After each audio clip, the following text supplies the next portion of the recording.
Square in the center of Moscow, not far from the Kremlin.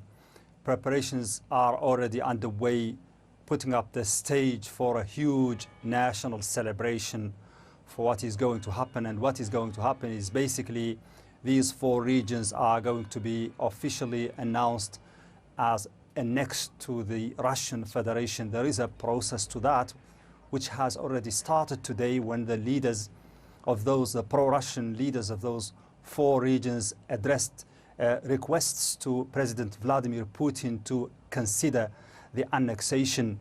Then they will come here in person to meet with President Putin. That's when they sign a treaty, and that treaty will be taken to the Constitutional Court to study its compatibility with the Russian Constitution. Then it will be voted by the two chambers of the parliament before it becomes law. And once it becomes law, it will be definitively and officially announced by President Vladimir Putin himself in an address to the nation.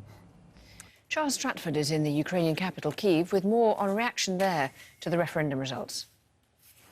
Well, as you can imagine, the message here from the Ukrainian capital, Kyiv, is one of defiance and complete rejection of what they say are these sham referendums that lack any kind of legal basis in international law. We've been speaking to a number of officials over the last couple of days, one of which was an advisor to President Zelensky, a man called Mikhailo Podolyak.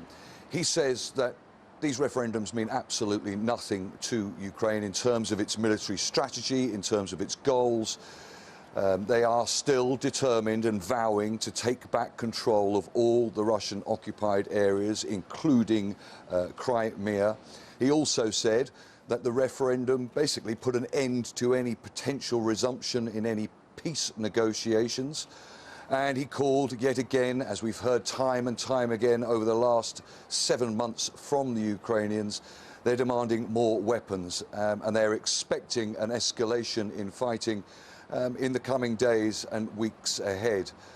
With respect to the fighting, we understand that there are ongoing battles, a lot of which are very much focused on the town of Liman. Now, that town is northeast of a large urban centre of Slavyansk.